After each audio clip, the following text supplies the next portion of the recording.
Dalam Injil sendiri tidak terdapat sesuatu yang berlawanan dengan tradisi itu. Sudah dikatakan di muka bahwa Injil itu memperkenalkan diri sebagai kesaksian seorang murid yang dikasihi Tuhan, seorang yang dengan mata kepala sendiri menyaksikan kejadian-kejadian yang dikisahkan. Bahasa serta gaya bahasanya menyatakan bahwa Injil itu berasal dari lingkungan keyahudian, ya. Ia baik-baik mengenal adat istiadat Yahudi dan juga keadaan setempat di Palestina di zaman Kristus. Nampaknya ia bersahabat dengan Petrus.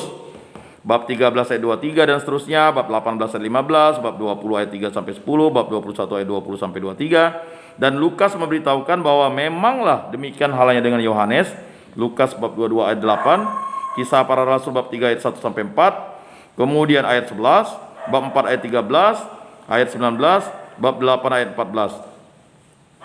Akhirnya bagaimana dapat dijelaskan kenyataan bahwa Injil keempat sama sekali mendiamkan kedua anak Yebedius? Keterangan yang paling tepat ialah seorang di antaranya menuliskan Injil itu, murid yang dikasihi Yesus. Dialah yang menuliskan semuanya. Jadi bab 21 ayat 24, ialah murid yang bersama dengan Petrus dan Yakobus diutamakan oleh Yesus. Markus bab 5 ayat 37, bab 9 ayat 2, bab 13 ayat 3, bab 14 ayat 33. Ada sementara orang yang berkata bahwa tak mungkin Rasul Yohanes menulis Injil keempat, sebab ada berita bahwa Rasul Yohanes mati syahid lama sebelumnya. Jadi mustahilah ia menulis Injil yang dikatakan karangannya, dan benar juga ada sebuah tradisi yang mengatakan bahwa Yohanes mati syahid. Hanya adakah tradisi itu lebih berwibawa daripada tradisi lain yang menyatakan bahwa Yohanes hidup di kota Efesus sampai usia lanjut? Dan kalau ada tradisi yang berkata tentang Yohanes sebagai martir, namun ia tidak berkata apa-apa tentang kapan itu terjadi. Dari lain pihak, sebagaimana sudah dikatakan di atas, tradisi-tradisi Yohanes pasti sudah terbentuk di masa lalu. Kalaupun Injil baru digubah dan diterbitkan jauh kemudian dari itu dan kiranya oleh murid-murid Yohanes, dari sebab itu tetap mungkin bahwa Injil keempat benar-benar berasal dari Yohanes, juga seandainya Rasul itu sendiri mengalami kemartiran. Jadi sekali lagi, Bapak Ibu saudara-saudari yang terkasih, tidak lagi ada perbantahan yang mengatakan Injil Yohanes bukan ditulis oleh Yohanes, karena tidak mungkin otentisitas atau keasliannya itu diragukan. Sampai-sampai ya kan dia tahu bahwa kolam itu ya kan ada 5 bilik atau 5 tempat tadi kan. Nah, bagaimana kalau orang yang sudah merekam secara jelas itu, ya? Jadi kalau ada orang yang mengatakan Injil itu tidak asli, diselewengkan, itu memang ngawur pernyataan itu. Ya kan? Jadi orang-orang sekarang hidup di zaman sekarang ini kan mau jadi penyesat. Nah, Injil yang ditulis Yohanes ini ya mungkin dipublikasinya ya kan oleh muridnya, wajar. Karena tidak mungkin mempublikasikan sesuatu itu langsung oleh penulisnya. Dan Yohanes selalu merendahkan dirinya. Coba baca, Yohanes itu tidak pernah menonjolkan namanya kecuali di beberapa. Tapi kalau di tulisan aslinya, ya kan, murid yang dikasihi Tuhan. Jadi tidak pernah dia mau tulis namanya. Mengapa? Itulah kerendahan hati dari si penulis Injil. Rata-rata, ya kan? Apakah Matius menonjolkan dirinya? Tidak. Markus yang menulis, si Lewi, ya kan? Jadi kalau sinoptik saling bergantung. Tapi kalau Injil Yohanes itu hanya ditegaskan oleh Injil Lukas, tidak ada saling tergantungnya. Nah, kemudian tadi saya sudah katakan ada Injil Yohanes, ada surat-surat Yohanes ya. Ini satu paket. Ya, satu paket. Surat-surat Yohanes. Di samping Injil masih ada 3 surat yang oleh tradisi diperkenalkan sebagai surat-surat Yohanes. Maka surat Yohanes itu kan ada Yohanes 1, Yohanes 2, Yohanes 3 ya. Itu surat Yohanes namanya. Memanglah ditinjau dari segi sastra dan ajaran karangan-karangan itu sangat berdekatan dengan Injil keempat, sehingga sukar memisahkan dari Injil serta pengarangnya. Ialah Rasul Yohanes. Surat kedua dan ketiga tentu menimbulkan kebimbangan dan keraguan, sebagaimana sudah ternyata dalam karya Origenes, Eusebius dan Kaisarea dan Hieronymus. Lama sekali kedua surat itu hanya diterima oleh jemaat di Antioquia dan jemaat-jemaat lain di Syria sebagai kitab suci. Tetapi karena cirinya sebagai surat-surat kecil saja yang tidak penting sama sekali untuk ajaran Kristen, maka Tidak dapat dipahami bagaimana surat-surat itu akhirnya berhasil diterima, kalau bukan benar-benar karangan Yohanes. Surat ketiga kiranya surat yang ditulis paling dahulu. Maksud surat itu ialah membereskan suatu pertingkaian mengenai kewibawaan yang timbul dalam salah satu jemaat yang termasuk wewenang Rasul Yohanes. Surat kedua berupa sebuah peringatan tertuju kepada jemaat lain supaya hati-hati terhadap propaganda yang dilancarkan oleh sementara pengajar sesat yang menyangkal penjelmaan Kristus yang sesungguhnya. Adapun surat pertama adalah jauh lebih penting, nampak sebagai semacam surat edaran yang tertuju kepada jemaat-jemaat di Asia Kecil yang terancam perpecahan akibat bid'ah-bid'ah pertama. Dalam surat itu Yohanes menyarikan unsur-unsur hakiki pengalaman keagamaan dengan bertitik tolak beberapa pokok sejalan yang susul menyusul, ya. Kita bisa lihat di bab 1 ayat 5 dan seterusnya, pembenaran bab 2 ayat 29 dan seterusnya, kasih bab 4 ya ayat 7 sampai 8 dan seterusnya, kebenaran bab 5 ayat 6 dan seterusnya.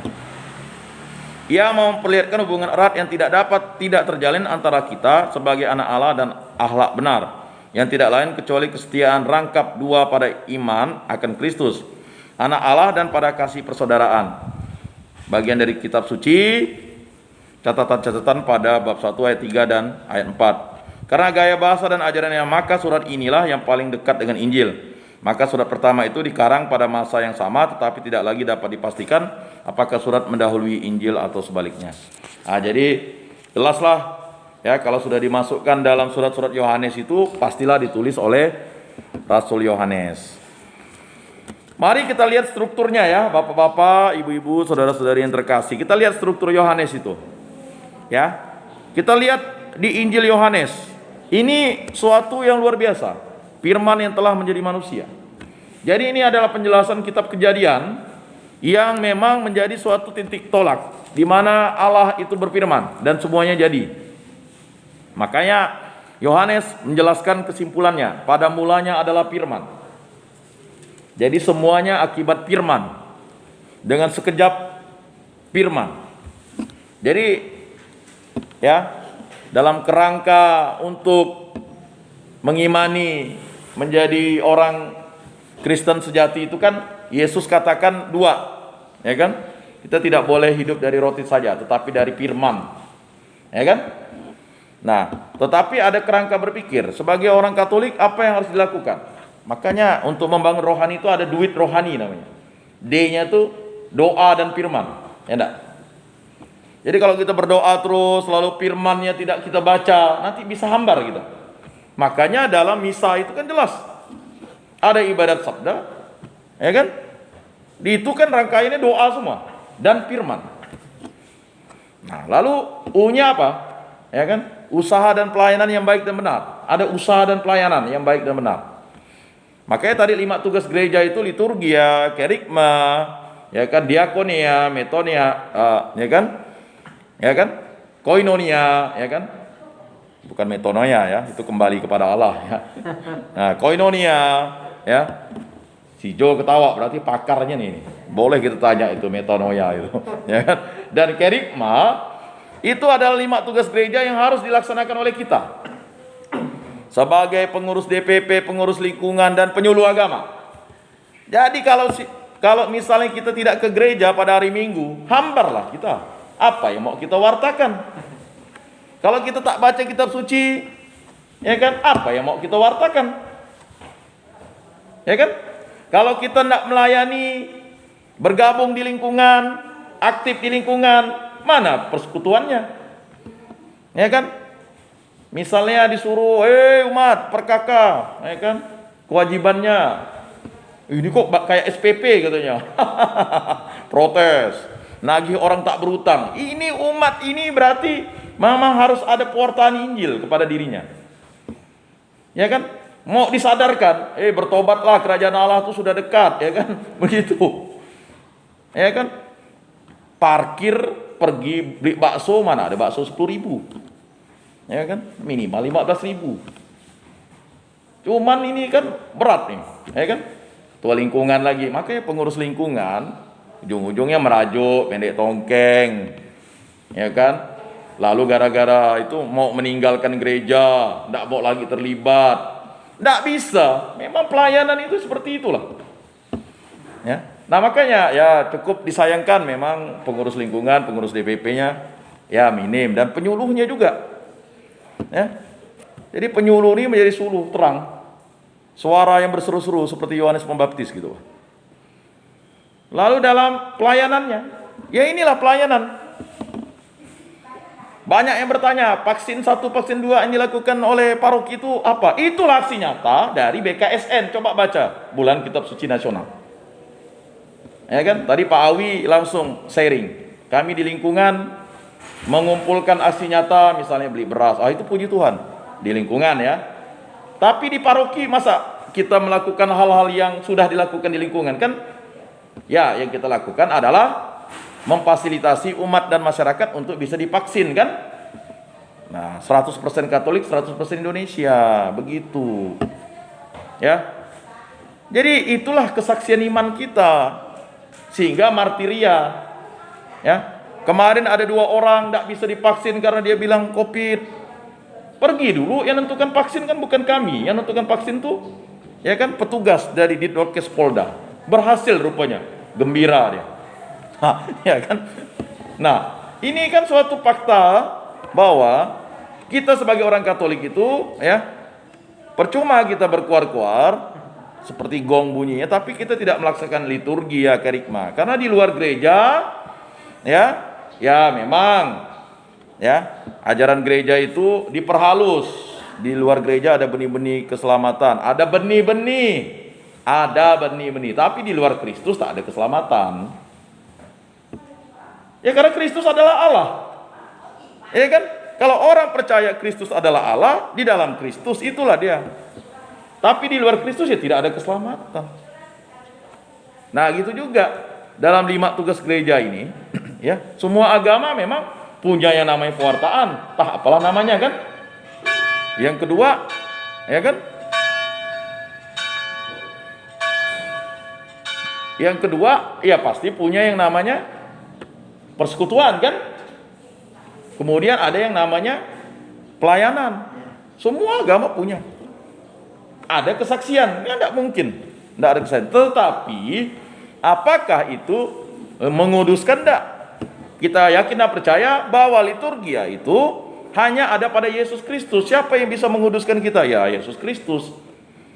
Lalu apa yang menjadi sarana pengudusan itu? Diberikan Kristus adalah sakramen-sakramen. Ya kan? Nah, rupa-rupa dari tanda ilahi itu. Makanya kita sebagai orang Katolik sudah sepantas dan selayaknya kalau kita memiliki anak karena kita kawin berdasarkan sakramen perkawinan untuk ya melanjutkan tradisi itu, anak dibaptis begitu, Pak. Waktu pendampingan orang-orang ini kan nanti minggu yang ketiga pendampingan untuk orang-orang tua calon komuni pertama itu kan. Nah, setelah anak dibaptis apa yang dilakukan? Diantar dia, dibimbing dia, doa-doa pokok. Ya enggak? Dari tanda salib, doa Bapa kami, salam Maria, kemuliaan. Nah, ini kan harus dihimbau terus oleh pengurus lingkungan, pengurus DPP ya. Nah, kemudian apa lagi yang dilakukan? Setelah dia mulai beranjak usia kelas 1 sampai kelas 3 ikut sekolah minggu. Kelas 4 ikut penerimaan komuni pertama. Karena ada 2 sakramen yang akan dipersiapkan mereka terima. Apa tuh? Sakramen pertobatan mereka pasti terima. Sebelum komuni kan terima sakramen tobat dulu. Ya kan? Lalu sakramen komuni pertama. Makanya banyak orang bertanya, kapan pertobatan, menerima sakramen pertobatan itu yang pertama? Pasti tidak jauh-jauh, seminggu atau beberapa hari sebelum komuni pertama kan? Tidak ujuk-ujuk langsung begitu kan? Ya. Selanjutnya apa yang harus kita sebagai orang tua lakukan? Ya, mempersiapkan anak menerima sakramen krisma. Ya. Lanjut apa? Nah, kalau misalnya terjadi sakit, orang tua harus ya wajib lapor kepada ketua lingkungan. Ketua lingkungan sampaikan kepada pastor. Kalau memang wilayah untuk memberikan sakramen pengurapan orang sakit itu wilayah di Rumah Sakit Antonius, ya berbeda lah. Ya, pastornya. Nah itu. Jadi bekal suci itu harus diberikan terus-menerus. Ya, memang tiga sakramen itu hanya diterima sekali. Ya. Sakramen baptis, sakramen krisma, dan sakramen imamat. Nah, kalau sakramen imamat dah Itu khusus untuk sakramen, ya, panggilan untuk seorang imam kan, penabisan seorang imam. Tapi kalau sakramen perkawinan kan bisa diterima lebih dari satu kali kan, gitu. Kalau istrinya meninggal kan diterima sakramen perkawinan 2 kali, ya kan? Kalau istrinya meninggal kan begitu. Kan matrimonianya atau kontraknya kan hanya seumur hidup, ya kan? Nah, jadi sakramen perkawinan kan begitu kan, orang tua kan? Ya minimal lengkap kan? 6 sakramen. Nah, kalau dia jadi imam lengkap kan? Nah, jadi seperti itu. Bapak-bapak yang terkasih, ya itulah tanda karunia ilahi. Nah, kita bisa lihat dulu strukturnya, ya. Yohanes ini, coba bapak-bapak buka. Ya, bab 1 ayat 1 sampai 18 itu memang orisinil dari Rasul Yohanes. Tetapi kita lanjut ke bab 1 ayat 19 sampai 28 itu di Matius ada, di Markus ada, di Lukas ada, ya. Lanjut, Yesus menunjuk kepada Yesus. Yohanes menunjuk kepada Yesus. Itu hanya ada di Injil Yohanes. Kemudian murid-murid Yesus pertama. Nah, jelas. Ya. Ini hanya ada di Injil Yohanes. Lalu perkawinan di Kana. Nah, ini memang tidak ada di bagian-bagian lain. Ini memang dijelaskan langsung oleh Injil Yohanes. Kemudian Yesus di Kapernaum. Siapa yang tahu? Yesus menyucikan bait Allah di Matius ada, di Markus ada, di Lukas ada. Lalu percakapan dengan Nikodemus. Siapa yang tahu? Yohanes yang tahu. Memang dia berdua bercakap, tapi ya kan? Oh, dia lihat ada Nikodemus, ya kan? Dan kita tahu Nikodemus itulah yang menurunkan Yesus dari salib, ya, bersama Yusuf dari Arimatea. Ya.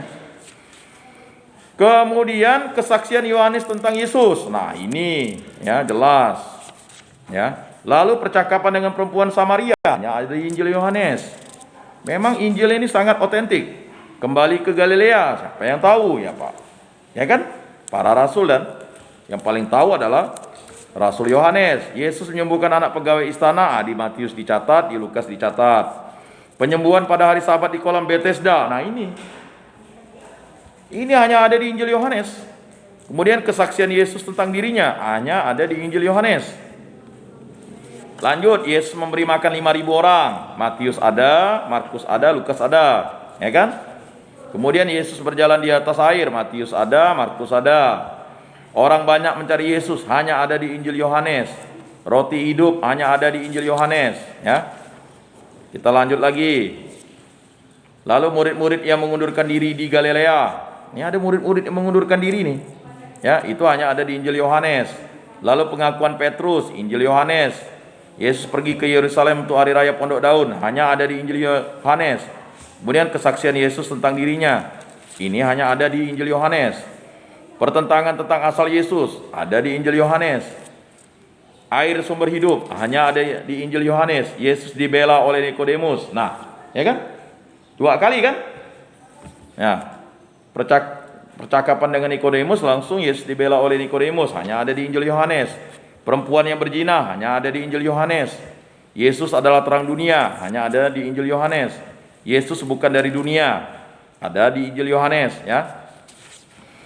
Kebenaran yang memerdekakan, nah ini hanya ada di Injil Yohanes. Kemudian keturunan Abraham yang tidak berasal dari Allah, ya. Ini Injil Yohanes. Yesus sudah ada sebelum Abraham, ini Injil Yohanes yang menerangkannya. Orang yang buta sejak lahirnya, Injil Yohanes juga, ya. Kemudian gembala yang baik, Injil Yohanes. Yesus ditolak oleh orang Yahudi, di Injil Yohanes juga. Ya, kemudian Yesus di seberang Sungai Yordan, Injil Yohanes. Lazarus dibangkitkan, Injil Yohanes. Ini kan masuk dalam tema kemarin kan? Tema bulan kitab suci nasional, minggu kedua kalau tidak salah. Ya. Kemudian persepakatan untuk membunuh Yesus, di Matius ada, di Markus ada, di Lukas ada. Yesus diurapi di Betania, Matius ada, Markus ada. Lalu persepakatan untuk membunuh Lazarus, itu hanya ada di Injil Yohanes. Ya. Yesus dilulukan di Yerusalem, di Matius ada, di Markus ada, di Lukas ada. Yesus memberitakan kematiannya, itu hanya ada di Injil Yohanes. Lalu mengapa orang Yahudi tidak dapat percaya, hanya ada di Injil Yohanes. Firman Yesus yang menghakimi ada di Injil Yohanes. Yesus membasuh kaki murid-muridnya, hanya ada di Injil Yohanes. Ya kan? Jadi kalau ada orang, ini kan ada dari gereja lain ya, bukan Katolik, bilang kan ngapain itu tak Alkitabiah. Siapa bilang tak Alkitabiah? Di Injil Yohanes ada. Ya kan? Yesus membasuh kaki murid-muridnya. Ya kan? Bahkan Paus Fransiskus mencontohkan yang lebih, ya artinya kalau untuk sekarang itu kan kayaknya merendahkan diri Paus kan, padahal tidak, ya kan? Udah dibasuhnya, lalu diciuminya lagi kan? Waktu itu kita ingat ada 2 perempuan yang di penjara dan 10 laki-laki kan, anak muda waktu itu ya, oleh Paus Fransiskus kan. Nah, jadi itu dia. Ya. Lalu Yesus memperingatkan Yudas. Itu ada di Injil Matius, Markus, dan Lukas. Ya. Kemudian perintah baru hanya ada di Injil Yohanes. Kemudian Yesus memperingatkan Petrus di Injil Matius, Markus, Lukas ada. Lalu rumah Bapa. Nah, ini jelas. Rumah Bapa hanya ada di Injil Yohanes. Lalu Yesus menjanjikan penghibur di Injil Yohanes. Pokok anggur yang benar hanya ada di Injil Yohanes. Perintah supaya saling mengasihi hanya ada di Injil Yohanes. Dunia membenci Yesus dan murid-muridnya hanya ada di Injil Yohanes. Lalu bertekun, ya, di Injil Yohanes. Pekerjaan penghibur di Injil Yohanes. Duka cita yang mendahului kemenangan di Injil Yohanes.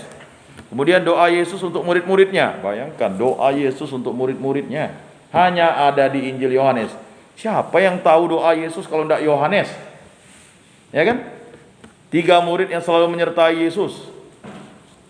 Lalu Yesus ditangkap di Matius, Markus, Lukas juga dicatat. Yesus di hadapan Hanas, Petrus menyangkal Yesus, ya kan? Nah, di Matius, Markus, Lukas juga dicatat. Yesus di hadapan Pilatus, Matius, Markus, Lukas mencatat. Yesus dihukum mati, Matius, Markus, Lukas mencatat.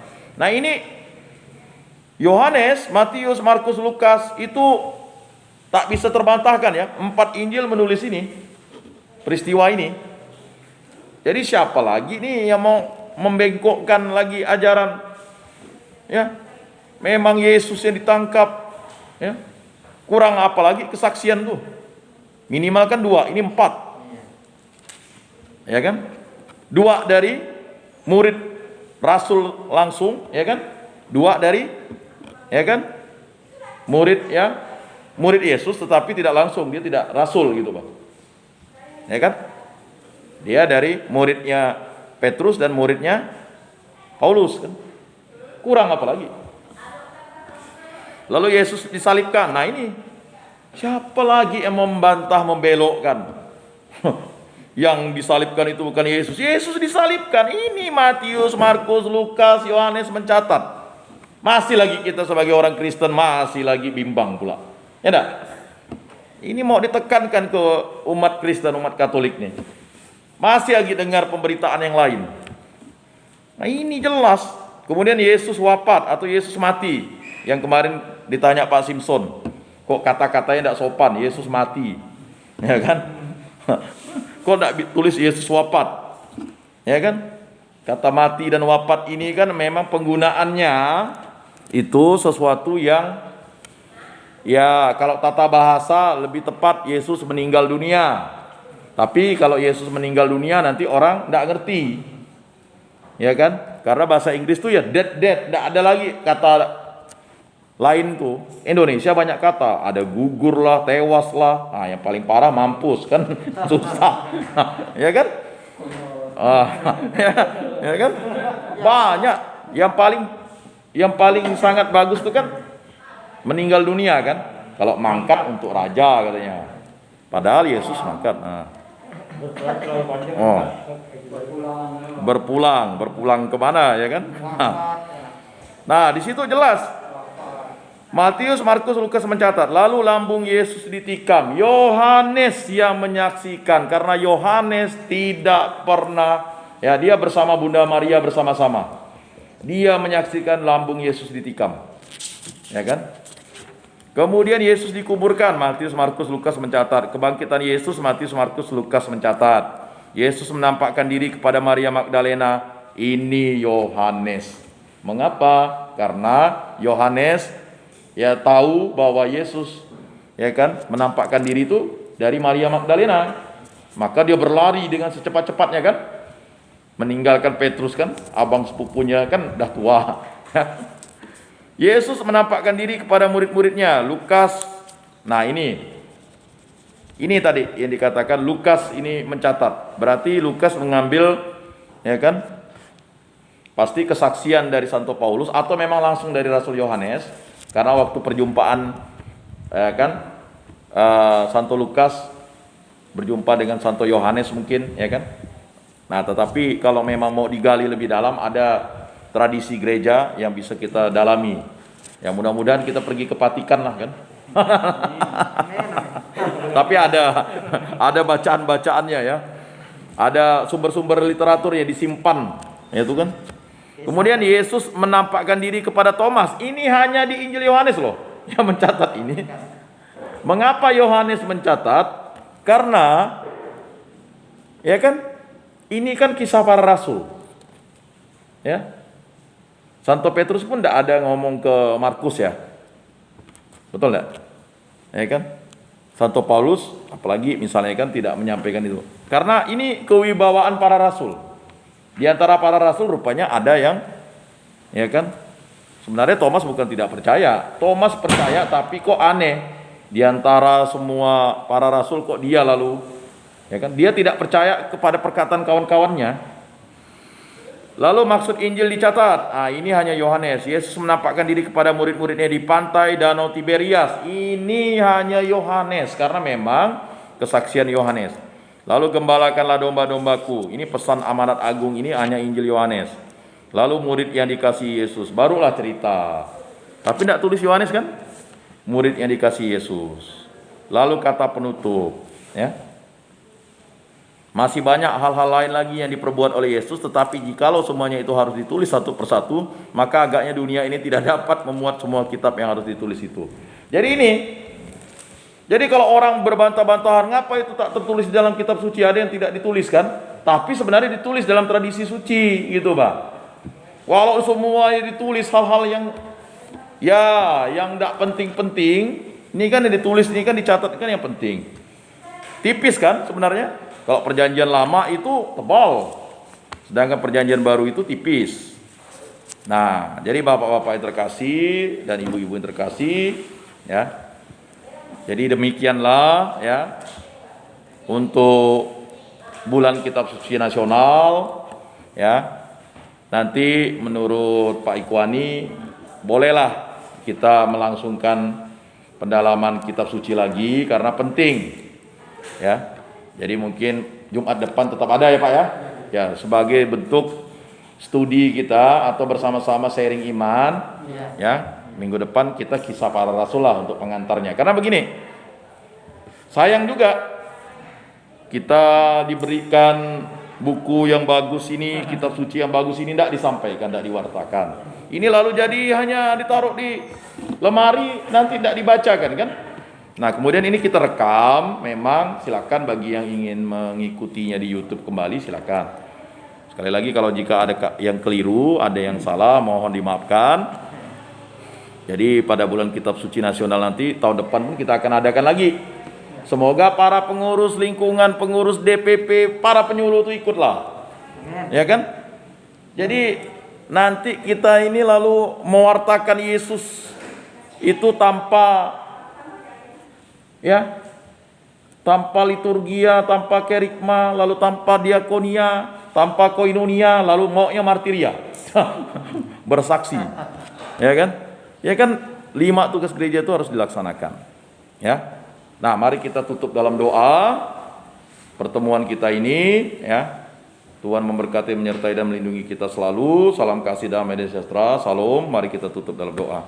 Dalam nama Bapa dan Putra dan Roh Kudus. Amin. Ya Allah Bapa yang bertata dalam surga, kami telah menyelesaikan beberapa materi, terutama untuk Injil Matius, Markus, Lukas, dan Yohanes. Semoga materi-materi yang dapat mengantar kami untuk mendalami kitab suci dan mewartakan kitab suci dapat kami selalu pelajari, dan biarlah Roh Kudus-Mu selalu membimbing kami agar kami selalu dapat mendengarkan firman dan sabda-Mu dan mewartakan penginjilan baik di diri kami, keluarga, masyarakat, umat, jemaat, dan dimanapun kami berada. Berkatilah kami ya Bapa untuk pelayanan kami, sehingga pelayanan kami dapat menjadi berkat bagi sesama, karena hanya demi kemuliaan nama-Mu. Semua doa ini kami serahkan dengan peraturan Tuhan kami Yesus Kristus yang hidup dan beraja kini dan sepanjang segala masa. Amin. Dalam nama Bapa dan Putra dan Roh Kudus. Salam.